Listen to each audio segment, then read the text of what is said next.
Hey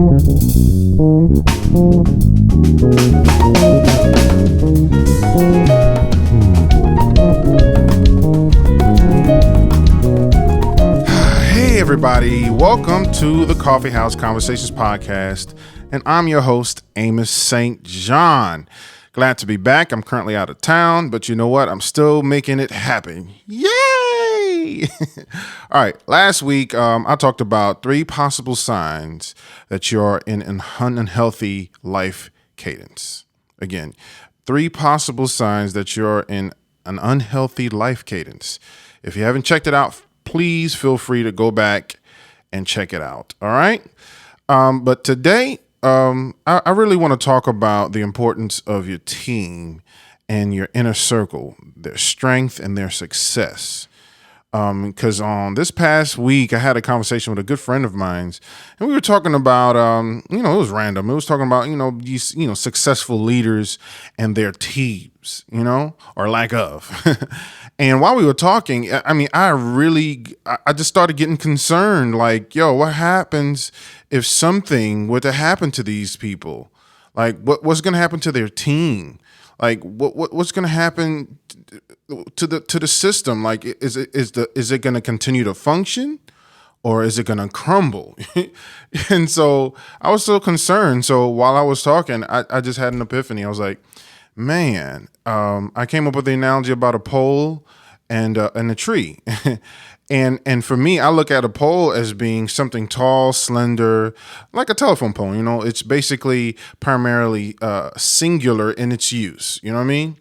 And then I look at a tree as a sign of strength, something permanent, significant, having multiple branches and strong roots and an extended life. You know what I mean? So as a leader, I want to ask a question. As a leader, are you a pole or are you a tree? When you're building a team and establishing your inner circle or something like that, it's important to have balance. It's cool for you to be like the sharpest knife in the bunch, you know what I mean? But you should still be surrounded by other sharp knives. You know what I mean? But the problem I've seen, even with previous generations of leaders that I've even come across or even worked under, they like to surround themselves with dull knives, and it creates such a sharp contrast between them and their teams, And majority of those team members and their inner circle are just happy to be a part, and they may never play a significant role in building that leader's legacy or their empire. So what happens when the leaders, that leader's particularly winning season comes to an end, or they hit a hard crisis, or something crazy happens? There seems to be no plan beyond that leader. And that's what I call a pole. It's singular, it has no branch, it's just a singular use, like a telephone pole. But I've experienced and dealt with leaders who surround themselves with other strong elements and or branches in their teams who help support the bigger picture. Basically the leader is not the only sharp knife in the bunch. Therefore, the team and the circle remain strong and can potentially withstand the test of time and grow tall and big, like a tree. So let's talk about 3 strong elements of a strong and successful team. 3 strong elements of a successful team. The first element I want to talk about is that a strong team is built with trust. I'm going to say it again. The first element, a strong and successful team is built with trust. Without trust, there's no real synergy, you know what I mean? And without that synergy, you can't really grow, you know what I mean?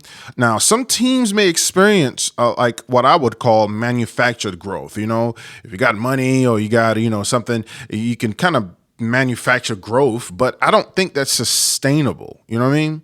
But in order to build trust in your team, a leader must take time to learn and empower them. You know what I mean? And as a leader, you just don't give a bunch of assignments or orders. You have to take the time to connect and relate with your team. Now, I'm not expecting a leader to become best friends or become super common with them, but there has to be some sustainable type of connection beyond just working them. You know what I mean? You have to trust them, get to know them, their strengths, their minuses, what gets them going, what gets them get them. You just got to know your team and trust your team. Some of the successful teams that I've been a part of, it operated more like a family. We were able to really accomplish so many benchmarks and so many goals, really surpass any type of mark because our leader really trusted us. And we were able to even weather through some really tough storms because there was trust in the team. The second element is that strong and successful teams are tested. I'm going to say that again. Strong and successful teams are tested. Complacency is such a success killer. You know what I mean? It's really not wise to dwell in past or even present successes too long because it's important, to challenge yourself. You get complacent in knowing like, hey, we're the champions, we're this and that, and you don't grow. You don't test yourself and increase your knowledge, increase your strength and your bandwidth. You know what I mean? So it's important to test and challenge your team. Now there's a balance with that. Now don't kill your team. Don't become a slave driver. You know what I mean? But because I've been there, but as a leader, you must make sure that you're always getting the best out of your team, and constantly challenging them to push past their comfort zones is key to their optimal performance. I used to get really mad at one of my bosses years ago. It really got on my nerves that they constantly challenged me to approach things differently. Every time I came and, I thought I knocked it out the park, it was like, no, go back, think differently. And so years later, I look back at that and be like, I'm so glad they pushed me. They pushed me past the comfort zone. I could have just got complacent and never grew. You know what I mean? And so it's important to really test and challenge your team. And let's go to the final element. Strong and successful teams are tactical. Now, I'm not talking about just army or, a bunch of Green Berets or, or snipers or something like that. Well, what I mean by tactical, sometimes it's not what you say, it's how you say it. A wise man years ago told me, he's like, my strategy for administration and even crisis management should be 10% technical and 90% tactical. That changed the way I operated because, the way I think, I'm very technical driven. I'm a musician, I'm creative. And so everything requires ability, like do this and let's do that. But sometimes it doesn't really focus on how you think, and tactical focuses on that,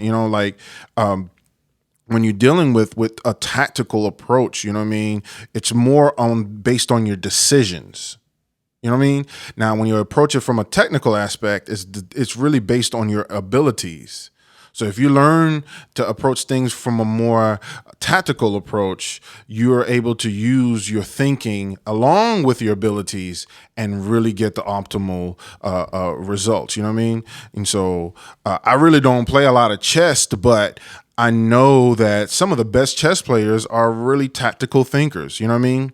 And how they approach the play. And even in some of the best teams, I'm not a big Patriots fan. I'm not a big Bill Belichick, but I can imagine winning 6 Super Bowls required more than just having a bunch of good players. It required a tactical approach. You had to think and approach things better than the rest, so being tactical is very important, and making sure that your team is approaching things more tactically is important. So I believe the world is filled with so many leaders who operate more than just for themselves. Let's just be a pole, but this world is in need of more leaders who are more like trees that are have healthy branches and stuff. So it's important to to have a team that you can trust, that is built with trust. It's always important that your team is tested. And then finally, it's always important that your team approaches things from a more tactical and not as technical. You know what I mean? It's good to be technical, but you got to have a very tactical approach to know that you can navigate through challenges with more wisdom and precision, and with minimal damage. You know what I mean? And so I'm so glad I had a chance to talk to you. It's not as long today because I'm out of town, but I wanted to just connect with you and share with you the revelation I had this week, to basically ask, are you a pole or are you a tree?